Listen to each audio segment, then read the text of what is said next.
जय हिंद साथियों, स्वागत है आप सभी का एक बार फिर से। आज आपका जो है हमारा इधर का पिछला जो जो रुक्मिणी पब्लिकेशन का जो प्रैक्टिस सेट चल रहा है, इसमें आपका पिछला 16 प्रैक्टिस सेट हो चुका है।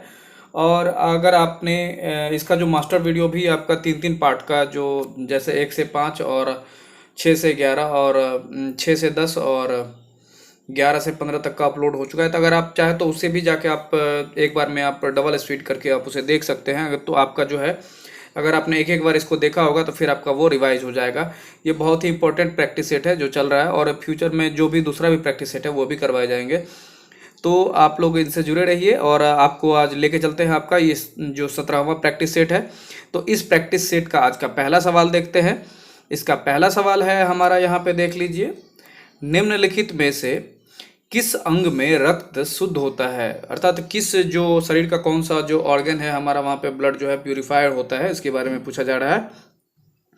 ऑप्शन है ए यकृत, बी है वृक्क, सी है हृदय एवं डी है इंसुलिन। तो इस प्रश्न का जो सही आंसर हो जाएगा आपका वह है ऑप्शन बी, वृक्क, अर्थात किडनी में ये हो जाता है। अगला प्रश्न देखते हैं हमारा। निम्नलिखित में से कौन सा पदार्थ जो है शरीर में ईंधन का काम करता है। तो किसी भी चीज़ को चलने के लिए, अगर हम जैसे गाड़ी हो या इसमें आपको ईंधन की ज़रूरत पड़ती है, पेट्रोल डीजल वगैरह जो भी हो, तो उसी प्रकार हमारे शरीर को भी कार्य करने के लिए एक एनर्जी की ज़रूरत पड़ती है। इसमें पूछा जा रहा है वह कौन सा पदार्थ है जिसके जिसके कारण से हमारे शरीर में ऊर्जा आ जाती है। ए है प्रोटीन, बी है विटामिन, सी है कार्बोहाइड्रेट एवं डी है जल। तो इस प्रश्न का जो सही आंसर हो जाएगा आपका वह है ऑप्शन सी, कार्बोहाइड्रेट। अगर आप देखते होंगे कि कोई कोई आदमी अगर दिन भर भूखा है, वो एक दो समोसा खा ले तो उसको फिर एनर्जी आ जाता है, क्योंकि समोसा में सबसे ज़्यादा आलू भरा रहता है और आलू में सबसे ज़्यादा कार्बोहाइड्रेट होता है। तो कार्बोहाइड्रेट से आपको तुरंत एनर्जी आ जाती है। तो इस प्रश्न का सही जवाब आपको हो जाएगा कार्बोहाइड्रेट। अगला प्रश्न देखते हैं। अगला प्रश्न है हमारा, प्रथम पंचवर्षीय योजना का मुख्य बल किस क्षेत्र पर था। ऑप्शन है ए उद्योग, बी है कृषि, सी है ऊर्जा उत्पादन एवं डी है परिवहन। तो इस प्रश्न का उत्तर जानने से पहले आप ये जानिए, तो प्रथम पंचवर्षीय योजना जो हमारा 1951 से 1956 तक चला है, ये जो पंचवर्षीय योजना, ये आपका जो हमारे इस योजना का जो प्लानिंग का ये उद्देश्य था, ये पीसी महालनोबिस जी के द्वारा ये सब किया गया था। और ये जो लाने का श्रेय था कि अगले 5 वर्ष में किस हिसाब से हम काम करेंगे। तो जब हमारा देश आज़ाद हुआ था तो उस समय में हमारे देश की जो पूरे देश की स्थिति बहुत दयनीय थी। गरीबी और भूखेपन का बहुत ज़्यादा, ये हमारे देश में गरीबी से और भूखे से लोग मर रहे थे। तो इसलिए जब हमारा देश आज़ाद हुआ तो प्रथम पंचवर्षीय योजना में आप इसमें से आप देख सकते हैं कि सबसे पहले अगर कोई भूखा है और गरीब है तो उसके लिए क्या हो सकता है। उद्योग की ज़रूरत नहीं है, ऊर्जा उत्पादन की ज़रूरत नहीं है और परिवहन की ज़रूरत नहीं है। तो सबसे पहला जो आपका जो काम हो जाएगा वह होगा कि पहले खाद्यान्न फसल पे ध्यान दीजिए, कृषि वगैरह पे। तो इस पर पैदावार भी अच्छी हुई, और इस प्रश्न का जो सही आंसर हो जाएगा आपका वह हो जाएगा ऑप्शन बी, कृषि पर हो जाएगा। तो कृषि ही पर बल दिया गया था हमारा। जब हमारा इसमें पंचवर्षीय योजना में बहुत ज़्यादा कृषि सुदृढ़ हो गई, तो जो अगला पंचवर्षीय योजना आया था आपका, उसमें क्या किया गया, उद्योग पर बल दिया गया था। तो इस प्रकार से पहले कृषि हो जाएगा, उसके बाद दूसरे पंचवर्षीय योजना में उद्योग पर बल दिया गया था। अगला प्रश्न देखते हैं। अगला प्रश्न है हमारा, भारत का जो संचित निधि है, कंसोलिडेटेड फंड ऑफ इंडिया, तो इसमें जो कह रहा है कि निम्न में कौन शामिल किया जा सकता है। तो क्या शामिल इसमें किया जा सकता है, तो ऑप्शन देख लीजिए। ए है संपूर्ण कर आय, और बी है सभी प्रकार के ऋण, सी है सभी संपूर्ण गैर कर आय, एवं डी है उपर्युक्त सभी। तो कंसोलिडेटेड फंड जो होता है, इसमें आपका जो जितने भी आप तरह के ये जो आय हैं और ऋण है वो सभी इसमें शामिल किए जाते हैं। इस प्रश्न का सही आंसर हो जाएगा ऑप्शन डी।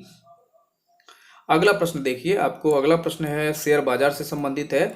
उस व्यक्ति को क्या कहा जाता है जो भविष्य में शेयर की कीमतों में वृद्धि होने का अनुमान करता है और इसे देखते हुए भविष्य में बेचकर लाभ कमाने के उद्देश्य से शेयर की खरीदारी करता है। तो इस प्रश्न का ऑप्शन जानने से पहले ये बराबर ये प्रश्न पूछे जाते हैं। बुल बियर ये सब पूछा जा रहा है, डॉग लायन। तो इसमें ये दो प्रश्न तो इससे रिलेटेड है ही नहीं। अब ये दो इसमें बच गया है, बुल एंड बियर। तो इसके बारे में थोड़ा सा डिटेल आप लोग को बता देते हैं। बुल का आप देखिएगा कि जो सींग रहता है वो ऊपर की ओर, हर हमेशा वो ऊपर उठाने की कोशिश, किसी को ऊपर उठा के फेंक देता है। तो और जो बियर होता है अर्थात भालू होता है, वो देखिएगा कभी भी हर हमेशा नीचे की ओर देख के चलता है। तो ये बियर क्या है, नीचे की ओर देख के चलता है, और ये बुल जो है हमारा हर हमेशा सींग पर किसी को उठा के फेंकने की भांति करता है। तो यहाँ पे जब आप प्रश्न पढ़ेंगे तो इसी में इसका आंसर मिल जाएगा कि शेयर बाजार में उस व्यक्ति को क्या कहा जाता है जो भविष्य में शेयर की कीमतों में वृद्धि अर्थात बढ़ने का अनुमान व्यक्त करता है। तो स्वाभाविक है, उठने का, मार्केट को उठने का ये बात कर रहा है, तो स्वाभाविक है इसका आंसर हो जाएगा आपको बुल हो जाएगा। तो इस प्रकार से जब कभी आपसे पूछा जाए कि ये शेयर बाजार में, इस डिटेल को, ये प्रश्न आप आसानी से इस उदाहरण से आप समझ गए होंगे। और अगर फिर भी नहीं समझ में आए तो फिर इसमें डिटेल आप ऑप्शन जो भी हो आप कमेंट्स बॉक्स में लिखेंगे तो डिटेल में और बताया जाएगा। तो इस प्रश्न का जो सही आंसर हो जाएगा आपका वो बुल। ये जो बुल होते हैं ये आपको, ये भविष्य में आशा करते हैं कि मार्केट और ऊपर जाएगा, वृद्धि होगी पैसे की, और जो भी सामान के रेट में वृद्धि होगी और शेयर के मूल्य में वृद्धि होगी। और बियर का ये अनुमान रहता है कि नहीं, अब ये मार्केट क्रैश होने वाला है, कुछ गिरने वाला है। तो ये भालू और आपको बुल से हम आपको एक उदाहरण से समझाएं। अगला प्रश्न देखते हैं। अगला प्रश्न है हमारा इंग्लिश से संबंधित है। Choose the correct spelling.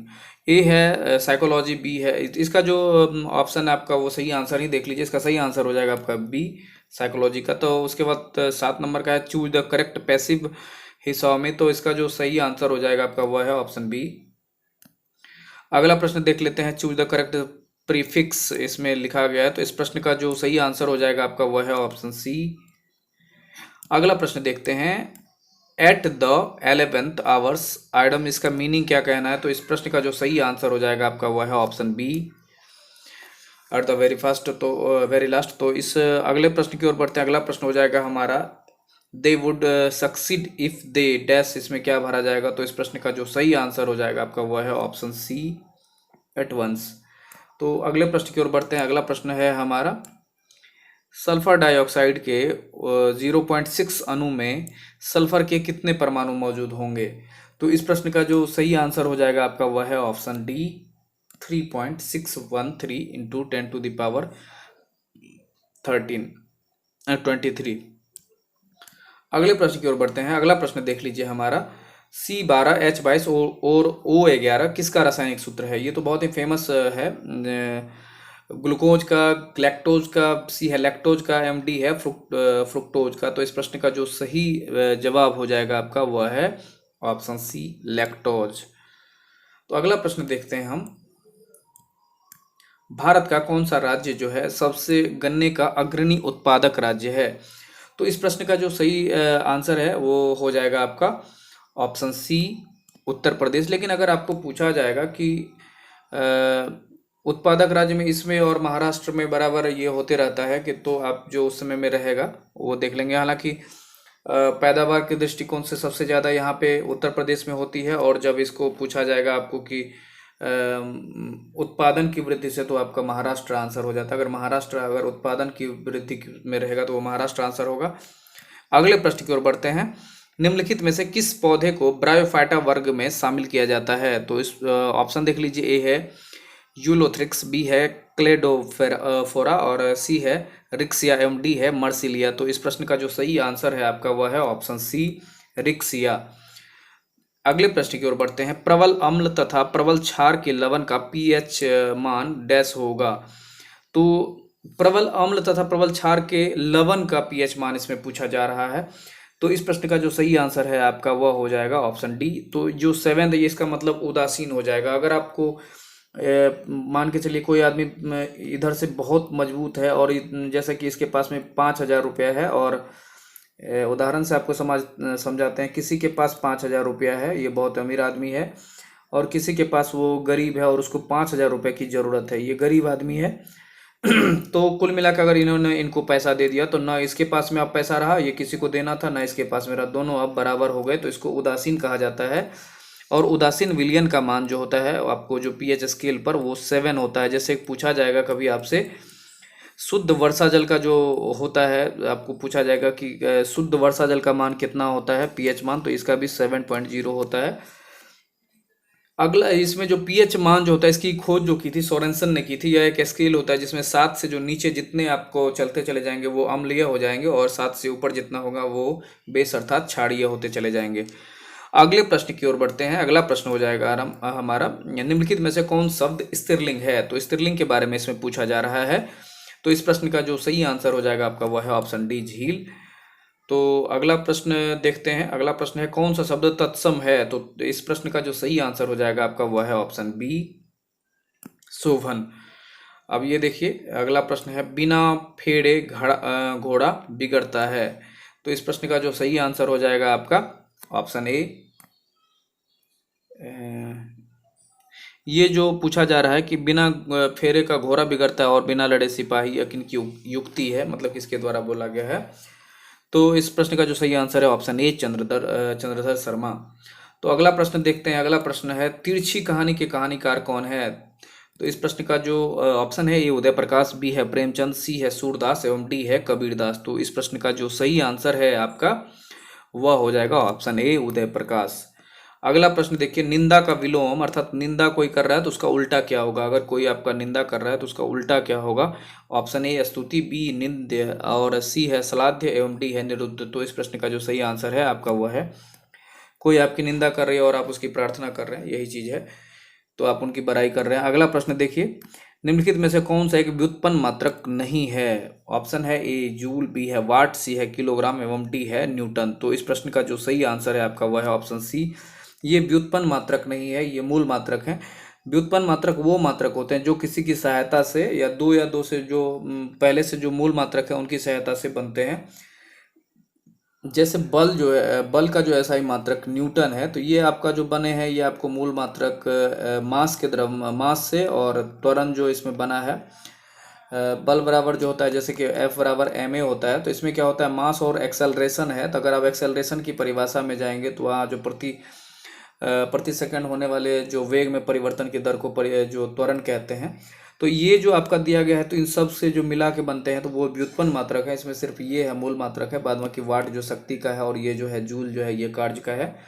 अगले प्रश्न की ओर बढ़ जाते हैं। अगला प्रश्न है हमारा परमाणुओं एवं अणुओं के द्रव्यमान को मापने के लिए युक्ति प्रयुक्त की जाती है। परमाणु एवं अणुओं के द्रव्यमान को मापने के लिए कौन सी युक्ति प्रयुक्त की जाएगी? तो ए है कमानीदार तुला, बी है घुमावदार तुला, सी है द्रव्यमान स्पेक्ट्रोग्राफ एवं डी है सामान्य तुला। तो इस प्रश्न का जो सही आंसर हो जाएगा आपका वह है ऑप्शन सी, द्रव्यमान स्पेक्ट्रोग्राफ। ये तुला पे नहीं मापा जाएगा और इसके लिए वही स्पेक्ट्रोग्राफ पर ही हो जाता है। अगला प्रश्न देखते हैं चुंबक को यदि लोहे के बुरादे में डालकर निकालें तो लोहा का बुरादा सबसे अधिक कहाँ चिपकेगा? तो इसका जो सही आंसर हो जाएगा आपका वह है ऑप्शन डी, चुंबक के दोनों सिरों पर। चुंबक का अगर आप देखेंगे बीच में जो है उसका लगभग जो चुंबकत्व का जो मान होता है बिल्कुल जीरो हो जाता है। उसके जो दोनों सिरा अर्थात जो नॉर्थ पोल और साउथ पोल होता है वहाँ पे वो सबसे ज़्यादा उसका ये मान रहता है, चुंबकत्व का गुण रहता है। अगला प्रश्न देखते हैं। अगला प्रश्न हो जाएगा हमारा पृथ्वी एक बहुत बड़ा चुंबक है, इसका चुंबकीय क्षेत्र किस दिशा में विस्तृत होता है?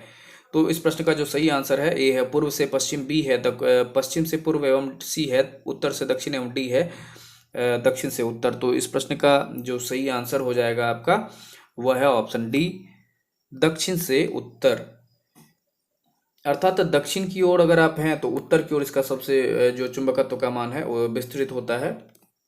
आप सुने होंगे जब आप गांव घर में या फिर कहीं भी आप रहते हैं तो सुनते होंगे कि उत्तर की ओर कहा जाता है कि सिर करके सोना नहीं चाहिए, और इसका एक रीज़न ये रहता है कि उत्तर की ओर आप सोते हैं तो आपका जो बल है या फिर जो शक्ति है माथे की वो चुंबकत्व के गुण के कारण से वो छीन ना हो जाए। इसके कारण से एक सब दिन से ये परंपरा रही है कि उत्तर की ओर सर करके नहीं सोना चाहिए, या फिर इन दोनों दिशाओं में ये वर्जित किया गया। तो हालांकि घर में लोग किसी प्रकार से सोते ही हैं, तो लेकिन ज़्यादातर यही एक रीजन मेन रहा है।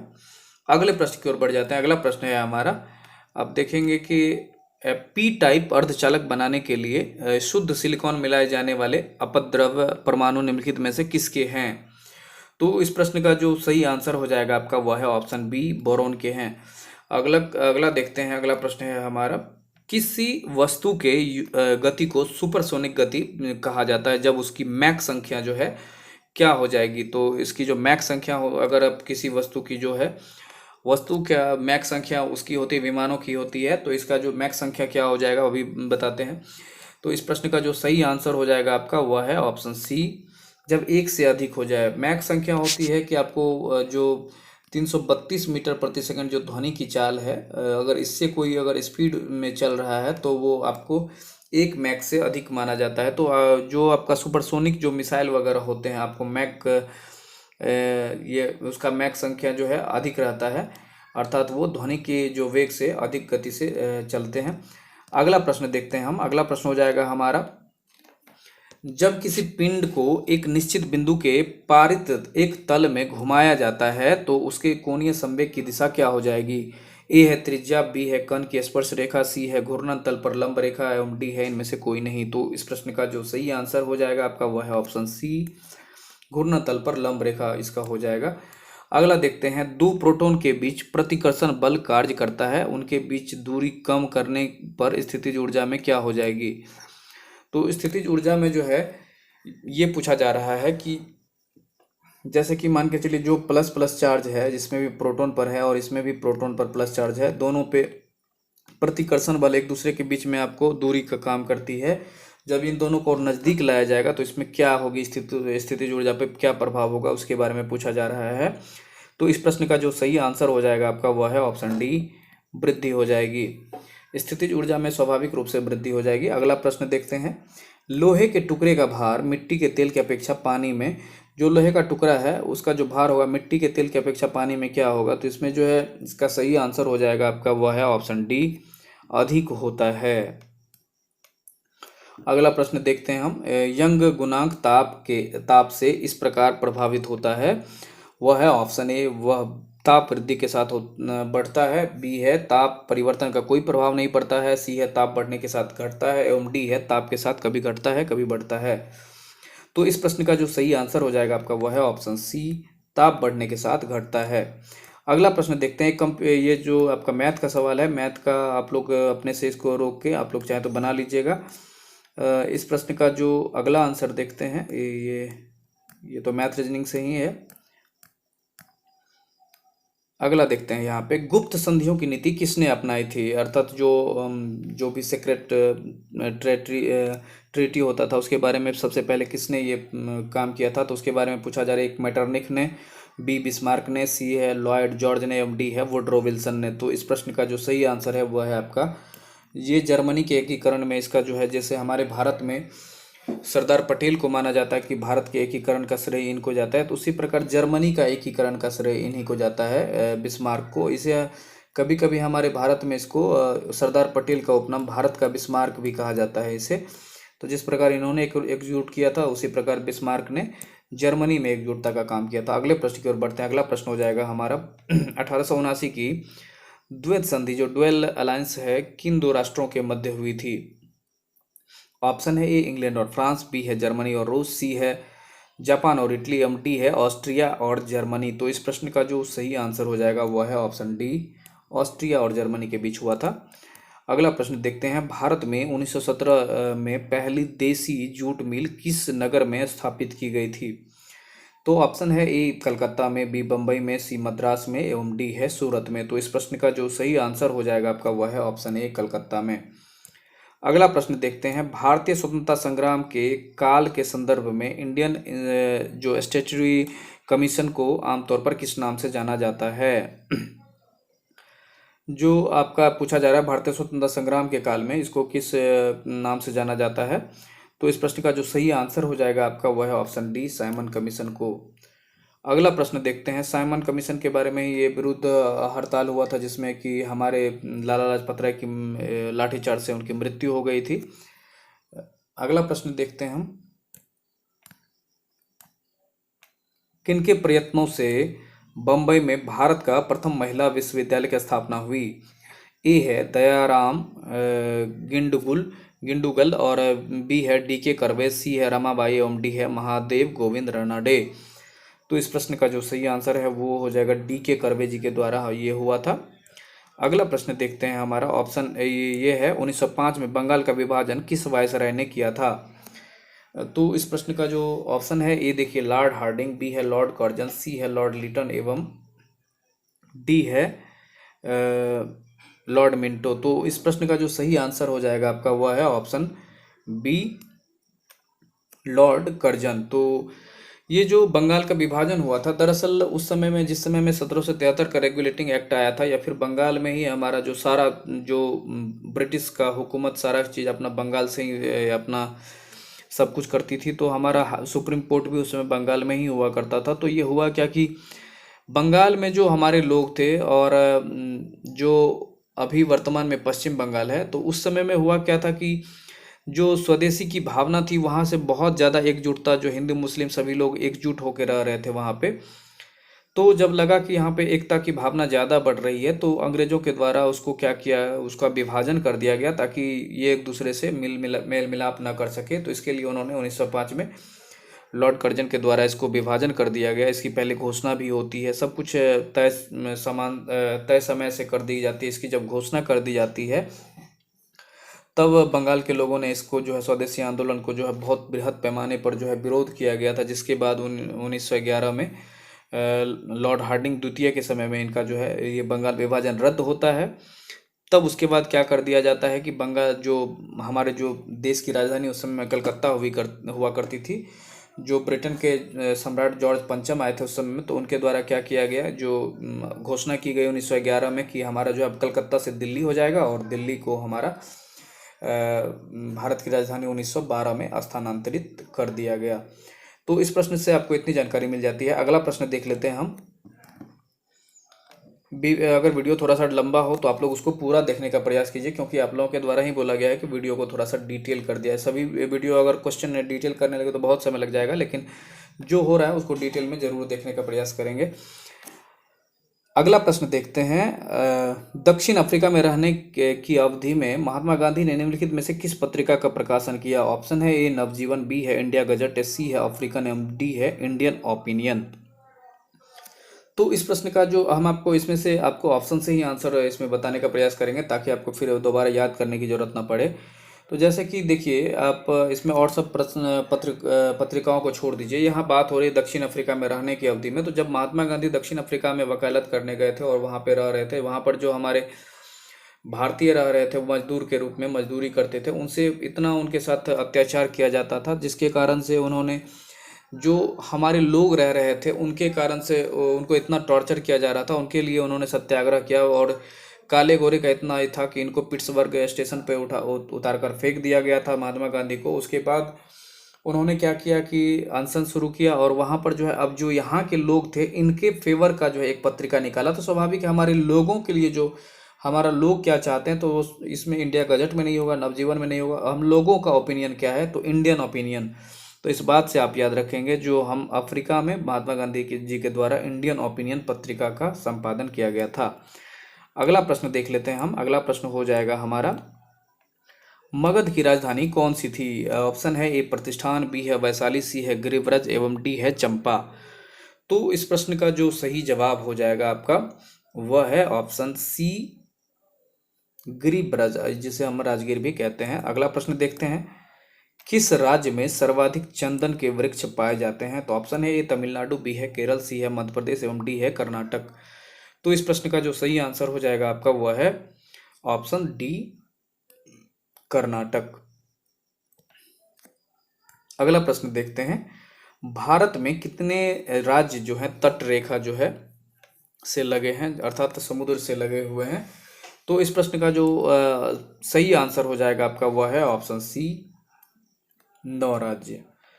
अगला प्रश्न देखते हैं, 9 राज्य में जैसे अगर आप जाएंगे, जब भारत का मैप उठाएंगे, तो मैप में होगा क्या कि जब यहाँ से, जब गुजरात के यहाँ से शुरू होता है, फिर गुजरात से यहाँ पे महाराष्ट्र, उसके बाद गोवा, गोवा के बाद कर्नाटक, कर्नाटक के बाद केरल, केरल के बाद तमिलनाडु, तमिलनाडु से फिर आपको इधर आंध्र प्रदेश, और जो भी उड़ीसा वगैरह तक, पश्चिम बंगाल तक जो राज्य जाएंगे, तो सभी आप गिनेंगे तो 9 राज्य टोटल हो जाते हैं।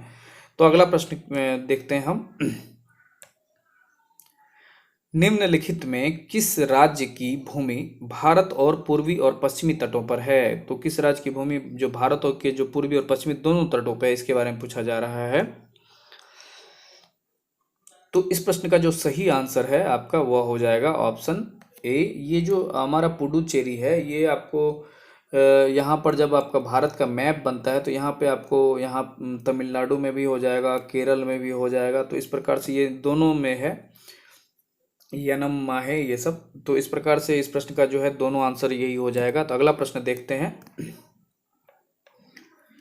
धूम जो होता है, कोहरा, वो स्मॉग जो होता है में मौजूद आंखों में जलन पैदा करने वाला एक शक्तिशाली द्रव्य क्या होता है?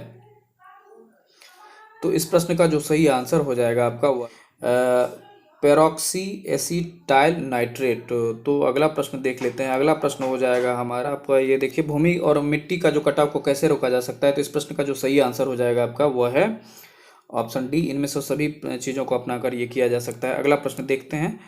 अगला प्रश्न है हमारा यहाँ पे, जल प्रदूषण को रोकने में कौन उपाय कारगर नहीं है? तो जो जल प्रदूषण को रोकने में कौन सा उपाय कारगर नहीं है? तो इस प्रश्न का जो सही आंसर हो जाएगा आपका वह है ऑप्शन सी, तालाबों में कीटनाशक दवाएं छिड़की जाएं। तो अगला देखते हैं। जो जिला दर्रा क्या करता है, किसको किसको जोड़ता है? तो इस प्रश्न का जो सही आंसर हो जाएगा आपका वह है ऑप्शन ए, श्रीनगर और लेह को। तो अगले प्रश्न की ओर बढ़ जाते हैं। अगला प्रश्न है हमारा, भैंसों की कौन सी नस्ल गुजरात के दक्षिण पश्चिम भाग में पाई जाती है? ए है मुर्रा, बी है भदावरी, सी है सुरती और डी है टोडा। तो इस प्रश्न का जो सही आंसर है आपका वह हो जाएगा ऑप्शन सी, सुरती। अगला प्रश्न देखते हैं। हरित क्रांति से क्या अभिप्राय है? जो ग्रीन रेवोल्यूशन है तो इसके बारे में क्या है? तो इस प्रश्न का जो सही आंसर हो जाएगा आपका वह है ऑप्शन डी, कृषि संबंधी उच्च उत्पाद और विधि विविधता का जो प्रोग्राम है ये आपको हमारे भारत के प्रधानमंत्री जो इंदिरा गांधी के समय में लाया गया था, और एम एस स्वामीनाथन जी के सहयोग से ये भारत में जो हरित क्रांति के जनक के रूप में उन्हें जाना जाता है। और विश्व में अगर हरित क्रांति के जनक के बारे में पूछा जाए तो वो नॉर्मन बोरलॉग हो जाएंगे। अगले प्रश्न की ओर बढ़ते हैं। अगला प्रश्न हो जाएगा हमारा, देखिए इसमें एक मिनट, भारतीय संविधान के किस अनुच्छेद में गौ हत्या पर प्रतिबंध लगाया गया है? तो इस प्रश्न का जो सही आंसर हो जाएगा आपका वह है ऑप्शन सी, अनुच्छेद 48 पे। ये आपके जो राज्य के नीति निर्देशक तत्व दिए गए हैं, तो इसमें आपको गौ हत्या पर प्रतिबंध लगाया गया है। लेकिन आपको ये भी जानकारी होनी चाहिए कि जो डीपीएसपी है वो आपको राज्य जो है वो मानने के लिए बाध्य नहीं है। तो जिस राज्य में आपको जिस प्रकार से होती है वो वहाँ पे काम करते हैं। तो अगर किसी राज्य में लगता है कि हाँ ठीक है ये चलेगा तो वहाँ पे चलने दिया जाता है। लेकिन जनरली चाहे तो लोक कल्याण कार्य के क्षेत्र में आपको डीपीएसपी को लागू करने के लिए बहुत सारे राज्य इसको चाहे तो लागू कर सकते हैं। अगला प्रश्न देखते हैं हम। अगला प्रश्न है हमारा, राज्यपाल किसे मुख्यमंत्री नियुक्त कर सकता है? सेम सिचुएशन होता है जब हमारा भारत के प्रधानमंत्री की नियुक्ति की जाती है, तो उसी प्रकार जैसे वहाँ राष्ट्रपति नियुक्त करते हैं तो यहाँ पर भी राज्यपाल नियुक्त करते हैं। तो इस प्रश्न का जो यहाँ पर सही आंसर हो जाएगा वो है ऑप्शन ए, विधानसभा में बहुमत प्राप्त दल के नेता को। तो अगर वहाँ पे पूछा जाए कि प्रधानमंत्री किसे नियुक्त किया जाएगा तो उसमें हो जाएगा लोकसभा में बहुमत दल के नेता को। तो सेम होता है दोनों का कंडीशन। अगले प्रश्न की ओर बढ़ते हैं। अगला प्रश्न देखिए। अगला प्रश्न है हमारा, राज्य मंत्री परिषद के मंत्रियों की नियुक्ति कैसे होती है? ऑप्शन है ए, राज्यपाल के द्वारा, बी है मुख्यमंत्री के द्वारा, सी है मुख्यमंत्री के परामर्श पर राज्यपाल के द्वारा, एवं डी है दलों के अध्यक्ष के द्वारा। तो इस प्रश्न का सेम सिस्टम होता है जो हमारे वहाँ केंद्र में होता है वही हमारे यहाँ राज्य में होता है।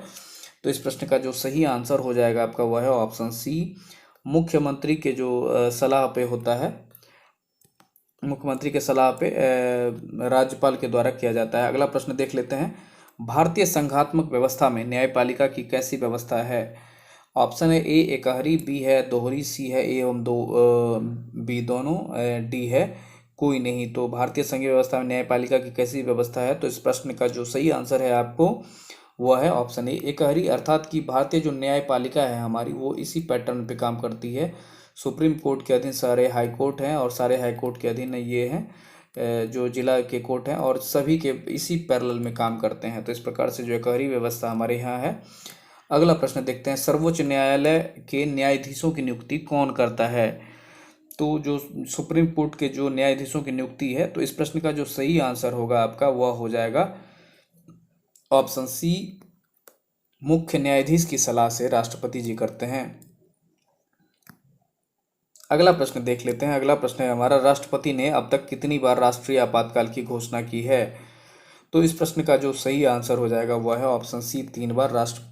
राष्ट्रीय आपात जो लागू हुआ है हमारा एक बार हो गया था चीन के युद्ध के समय, और दूसरा हुआ था आपको बांग्लादेश के साथ 1971 में जो हुआ था वो, और एक हुआ था राष्ट्रीयपात जो आंतरिक विद्रोह जो सशस्त्र आंतरिक विद्रोह जो 1975 में हुआ था, उसके इंदिरा गांधी जी के समय में, तो उनके समय में हुआ था। तो ये 3 बार ये राष्ट्रीय आपात लागू हुआ है, और राष्ट्रीय आपात का जो हमारा वर्णन है वो अनुच्छेद 352 में है।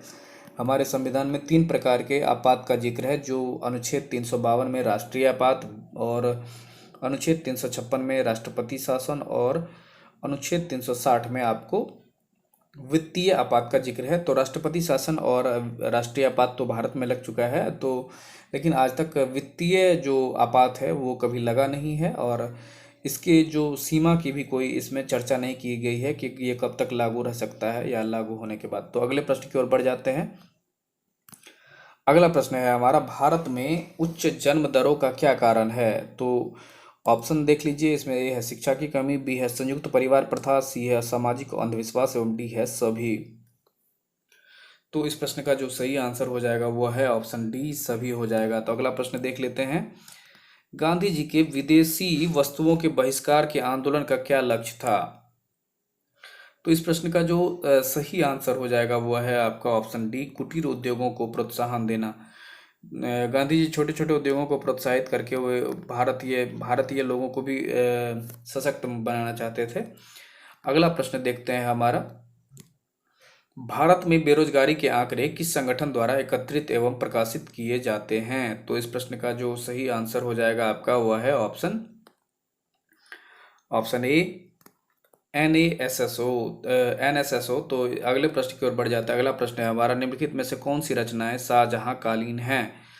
तो इस प्रश्न का जो सही जवाब हो जाएगा आपका वह है ऑप्शन सी, ए एवं बी। जो पातशाहनामा एवं बादशाहनामा, ये जो इनायत जो लाहौरी के द्वारा इनके संबंध समय में लिखी गई है, तो ये सब उनके समकालीन, शाहजहां नामा भी बुक जो है उनके द्वारा समकालीन ही है। अगले प्रश्न की ओर बढ़ जाते हैं। अगला प्रश्न है, निम्नलिखित में से किसने वाकाटक राजवंश की स्थापना की थी? तो इस प्रश्न का जो सही आंसर हो जाएगा आपका वह है ऑप्शन ए, विंध्य शक्ति के द्वारा। अगला प्रश्न देखते हैं, भारत के राष्ट्रपति पर महाभियोग की प्रक्रिया लगाई जाती है जो एक डैश है। तो इस प्रश्न का जो सही आंसर हो जाएगा आपका वह है ऑप्शन सी, अर्ध न्यायिक प्रक्रिया है। अगला प्रश्न देखते हैं, पंडित शिव कुमार शर्मा निम्नलिखित में से किस वाद्य यंत्र से के संगीतज्ञ हैं, विशेषज्ञ हैं? तो इस प्रश्न का जो सही आंसर हो जाएगा आपका वह है ऑप्शन डी, संतूर के। अगला प्रश्न देख लेते हैं। ये जो हमारे यहाँ जो सबसे फेमस है जाकिर हुसैन, वो तबला के हैं, और रविशंकर जो है वो सितार से संबंधित हैं। तो इस प्रकार और सब जो फेमस है, जैसे बराबर प्रश्न परीक्षा में इन सबसे पूछे जाते हैं। जैसे शहनाई के बारे में पूछा गया कि जो बिस्मिल्लाह खान के बारे में, तो इसमें से कुछ एक दो याद आप रख लीजिएगा। अगले प्रश्न की ओर बढ़ जाते हैं। लॉबिंग की कार्यशैली अपनाई जाती है कहाँ पे? तो लॉबिंग की जो कार्यशैली अपनाई जाती है, इस प्रश्न का जो सही आंसर है आपका वह है ऑप्शन सी, दबाव समूहों द्वारा। अगला प्रश्न देख लेते हैं, धार्मिक त्योहार दशहरा निम्नलिखित में से किस राज्य में उल्लास के साथ मनाया जाता है? तो इस प्रश्न का जो सही आंसर हो जाएगा आपका वह है ऑप्शन सी, कर्नाटक में। अगला प्रश्न देखते हैं, प्रायद्वीपीय भारत का सुदूर दक्षिणी सिरा क्या है? तो जो डैश है प्रायद्वीपीय भारत का सुदूर दक्षिणी सिरा है, तो कौन सा हो जाएगा? जो प्रायद्वीपीय भारत पूछा जा रहा है, अर्थात हमारा भारत का ये पार्ट, एक मिनट, भारत का ये पार्ट जो आप देखते हैं, जैसे गुजरात का जो ये मैप बनता है, उसके बाद जो ये त्रिभुज आकार रहता है, ये इसे प्रायद्वीपीय भारत कहते हैं। प्रायद्वीपीय भाग हम उनको कहते हैं जो 3 ओर से जल से घिरे हुए हैं। तो जैसे हम देखेंगे अपने भारत का जो मैप देखते हैं, तो भारत के मैप में जब आप जाएंगे तो यहाँ से भाग जो ये है, इसको प्रायद्वीपीय भारत कहते हैं। तो इसमें पूछा जा रहा है प्रायद्वीपीय भारत का सुदूर दक्षिणी सिरा कौन सा है? तो इस प्रश्न का जो सही आंसर हो जाएगा आपका वह हो जाएगा ऑप्शन ए, इंदिरा पॉइंट।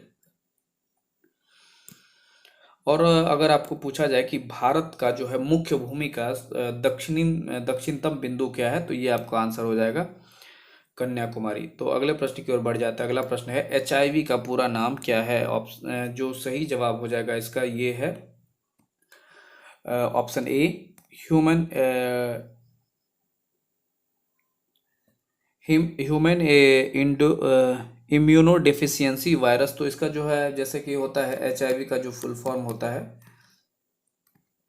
जैसे HIV का यहाँ पे पूछा जा रहा है, HIV का पूरा नाम ह्यूमन इम्यूनो डिफिशियंसी वायरस। तो अगर आपको अगर पूछा जाए कि एड्स का फुल फॉर्म क्या है यहाँ पे, तो जैसे ये HIV जब होता है कि जब आपको शुरू में क्या होता है कि जब कोई आदमी इनसे इन्फेक्टेड हो जाते हैं, तो यहाँ ये वायरस के बारे में पूछा जा रहा है, ह्यूमन इम्यूनो डिफिशियंसी वायरस। तो जब ये आपको इंजेक्ट हो जाता है तब आपको HIV होता है, और जब ये पूरी तरह से आपके शरीर की प्रतिरोधक क्षमता को, जो WBC प्रणाली है हमारी, उसको अगर ये तबाह कर देता है तब वो एड्स में परिवर्तित हो जाता है। तो तब हम उस बीमारी को एड्स बोलते हैं।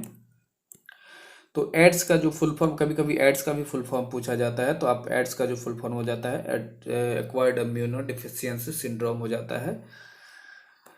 तो अगले प्रश्न की ओर बढ़ जाते हैं। अगला प्रश्न हो जाएगा हमारा, पाचन के बाद कार्बोहाइड्रेट को परिवर्तित कर दिया जाता है।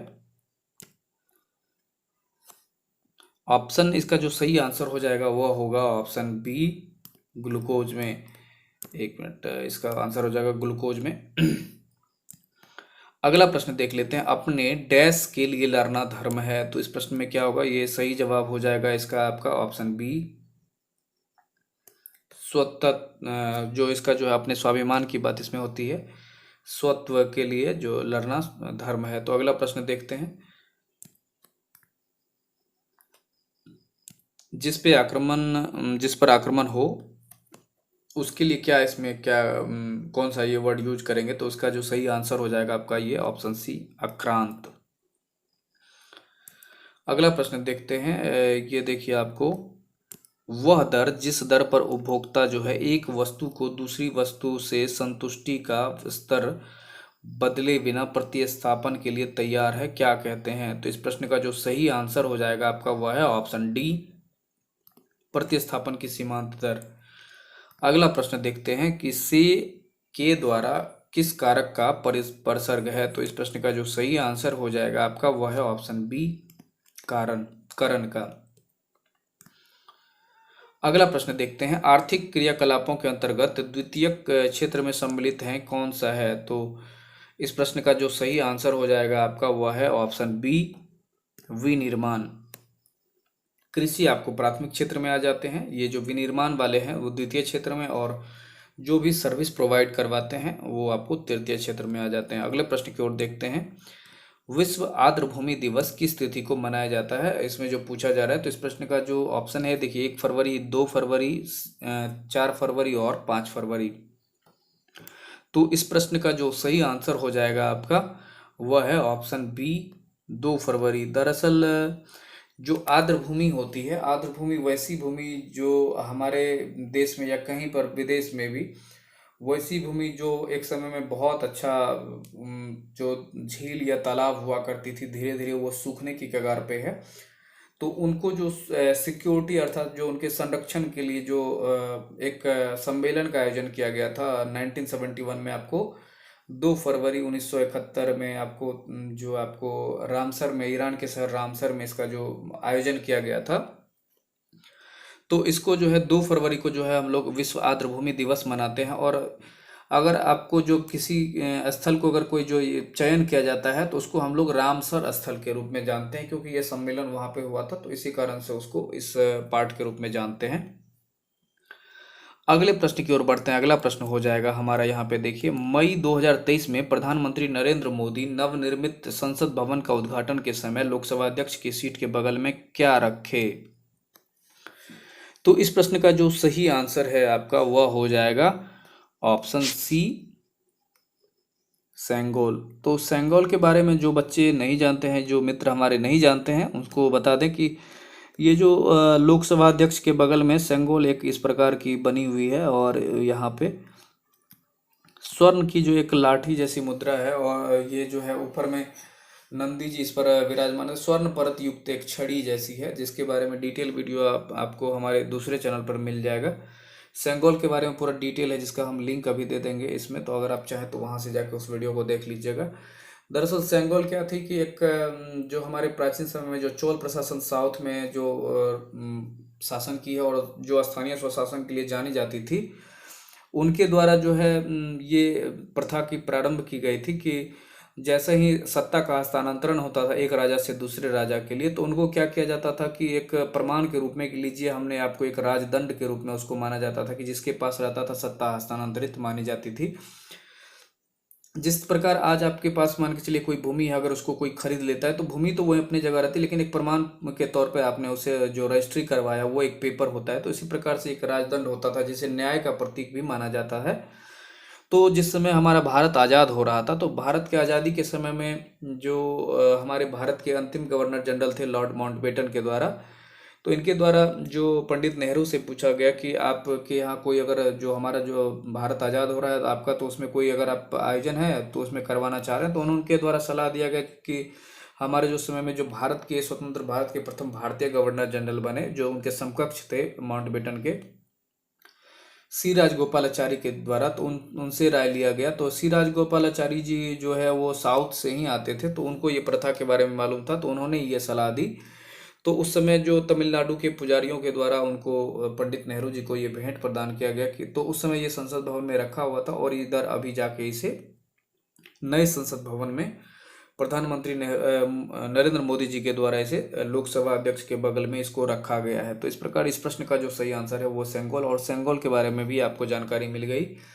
अगर आप इसको डिटेल में और जानना चाहते हैं तो आपको ये दूसरे चैनल का जो है लिंक आपको वीडियो के अंत में या फिर आपको इसी में डिस्क्रिप्शन बॉक्स में मिल जाएगा, तो आप चाहें तो वहां से जा सकते हैं। अगला प्रश्न देख लेते हैं हम इसमें।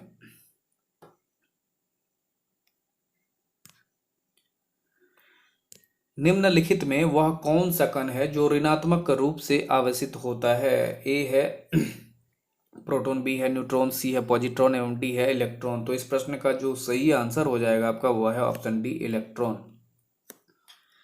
ये आपको प्लस चार्ज है, ये आपको बिल्कुल न्यूट्रल रहता है। पॉजिट्रॉन भी आपको लगभग आपको न्यूट्रॉन के ही इक्विवेलेंट आपको माना जाता है। तो इस प्रकार से इस प्रश्न का जो सही आंसर है ऑप्शन डी। अगले प्रश्न की ओर बढ़ते हैं। पाइराइट अयस्क को जलाने से क्या मिलेगा? ऑप्शन देख लीजिए इसका। ये इसका जो सही आंसर हो जाएगा वह है आपका ऑप्शन बी सल्फर डाइऑक्साइड। तो अगले प्रश्न की ओर बढ़ते हैं। अगला प्रश्न है हमारा, देखिए पूर्ण सूर्य ग्रहण का अधिकतम समय क्या है? तो इस प्रश्न का जो सही आंसर हो जाएगा आपका वह है ऑप्शन सी 460 सेकेंड। देखिए अगले प्रश्न की ओर बढ़ते हैं। आईसीसी पुरुष एक दिवसीय क्रिकेट विश्व कप 2023 की मेजबानी कौन सा देश करेगा? जो 2023 का जो इसमें पूछा जा रहा है, तो इस प्रश्न का जो सही आंसर हो जाएगा आपका वह है ऑप्शन सी भारत। जो 2023 का जो हमारा क्रिकेट जो विश्व कप होना है वो भारत में ही प्रस्तावित है। तो इस प्रश्न का सही जवाब यही हो गया। अगले प्रश्न की ओर बढ़ते हैं। अगला प्रश्न है हमारा, निम्नलिखित में से कौन भारत का प्रथम जिला कार्यात्मक रूप से साक्षर बना है? तो इस प्रश्न का जो सही आंसर है आपका वह हो जाएगा ऑप्शन सी मंडला। अगला प्रश्न देखते हैं। हाइड्रोजन के कितने समस्थानिक होते हैं, ये पूछा जा रहा है। ऑप्शन है ए 5, बी है 7, सी है 2 एवं डी है 3। तो इस प्रश्न का जो सही आंसर हो जाएगा आपका वह है ऑप्शन डी 3। इनके जो समस्थानिक है वो जैसे कि प्रोटियम, ड्यूटेरियम और ट्राइटियम, तो यही आप तीनों इसके समस्थानिक हैं। अगले प्रश्न की ओर बढ़ते हैं। अगला प्रश्न हो जाएगा हमारा, आधुनिक आवर्त सारणी किस पर आधारित है? तो इस प्रश्न का जो सही आंसर हो जाएगा आपका वह है ऑप्शन सी परमाणु क्रमांक के आधार पर बेस है ये। अगला प्रश्न देखते हैं। सामान्य जीवन में प्रयोग की जाने वाली निम्न धातुओं में कौन मिश्र धातु नहीं है? तो इस प्रश्न का जो सही आंसर है आपका वह है ऑप्शन डी तांबा। अगला प्रश्न देखते हैं हम। किसी द्रव को वाष्प में परिवर्तित कर दूसरे स्थान पर भेजने या फिर उसे ठंडा कर द्रव में परिवर्तित कर लेने की प्रक्रिया क्या कहलाएगी? तो इस प्रश्न की जो का जो सही आंसर हो जाएगा आपका वह है ऑप्शन बी आसवन। जैसे आपको ऊर्ध्वपातन में क्या होता है कि आपको कोई चीज़ ठोस से एकाएक गैस में परिणत हो जाती है, और इसमें क्या होता है कि आपको द्रव से वाष्प में होता है और फिर वाष्प से आप द्रव में हो जाएगा। अगला प्रश्न देखते हैं। हमारी जीभ का वह भाग जो मीठा स्वाद बताता है कौन सा भाग हो जाएगा? तो इस प्रश्न का जो सही आंसर हो जाएगा वह है ऑप्शन बी, अग्रभाग। तो ये देखिए बाद बाकी आपका ये पूछा जा रहा है कि यदि पिता ए रुधिर वर्ग तथा माता बी रुधिर वर्ग की है तो संतान कौन सा होगा? ये ब्लड ग्रुप के बारे में पूछा जा रहा है। तो इस प्रश्न का जो सही आंसर है वह है option A B, A B या ओ कोई भी हो सकता है। अगला प्रश्न है, दादा साहब फाल्के अंतर्राष्ट्रीय फिल्म पुरस्कार 2023 में फिल्म ऑफ द ईयर का अवार्ड किसने जीता है? तो इस प्रश्न का जो सही आंसर हो जाएगा वह है ऑप्शन बी, RRR। अगला प्रश्न देखते हैं। निम्नलिखित में से किस शहर में उत्तर प्रदेश सरकार ने भारत का पहला नाइट सफारी बनाने की घोषणा की है? तो इस प्रश्न का ऑप्शन है ए बनारस, बी है प्रयागराज, सी है लखनऊ एवं डी है गोरखपुर। तो इस प्रश्न का जो सही आंसर हो जाएगा आपका वह है ऑप्शन सी, लखनऊ में। लखनऊ आपको उत्तर प्रदेश की राजधानी भी है और यहीं पे आपको इसकी जो नाइट सफारी की योजना बनाने की घोषणा की गई है, योजना इसका तैयार किया गया है। अगला देखते हैं, इसमें ट्रांसलेशन है, ये आपका देख लीजिए। इसमें ट्रांसलेशन के लिए बोला जा रहा है। तो इसमें क्या है, मामला अभी भी विचाराधीन है, तो इसके बारे में पूछा जा रहा है। तो इस प्रश्न का जो सही आंसर हो जाएगा आपका वह है option C, the matter is still under consideration. तो अगला प्रश्न देख लेते हैं, ट्रांसलेट इनटू हिंदी। अप्लाई में बी रिजेक्टेड, एप्लीकेशन में बी रिजेक्टेड। तो इस प्रश्न का जो सही आंसर हो जाएगा आपका वह है ऑप्शन डी, आवेदन अस्वीकार किया जा सकता है। अगला प्रश्न देखते हैं, choose the correct meaning of the items given below. तो इस प्रश्न का जो सही आंसर हो जाएगा आपका वह है ऑप्शन डी, इनएक्सेसिबल यहाँ पे है। अगला हम प्रश्न देखते हैं, ही गेट अप डैश 6 o'clock। तो इस प्रश्न का जो सही आंसर हो जाएगा आपका वह है ऑप्शन सी, एट। आज का हमारा आखिरी प्रश्न हो जाएगा। देखिए इस आखिरी प्रश्न है हमारा, ही how are you going to deal dash situation. तो इस प्रश्न का जो सही आंसर हो जाएगा आपका ऑप्शन ये हो जाएगा सी, विथ हो जाएगा। तो इस प्रकार हमारा आज का ये जो 17वां प्रैक्टिस सेट है ये पूरा होता है। तो अगर आप हमारे इस चैनल पे पहली बार हैं तो आपसे अनुरोध है, इस चैनल को सब्सक्राइब करें, शेयर करें, वीडियो को लाइक करें। अगर आप कुछ सुझाव देना चाहते हैं तो हमारे इसी कमेंट बॉक्स में आपका स्वागत है। और कुछ भी अगर नई जानकारी अगर आप अन्य मित्रों से साझा करना चाहते हैं तो कमेंट बॉक्स में ज़रूर लिखें। इनसे आपके ज्ञान में वृद्धि के साथ साथ लोग और भी कुछ लाभान्वित होंगे, बच्चे। तो आपसे मिलेंगे फिर एक नई वीडियो में, तब तक के लिए जय हिंद।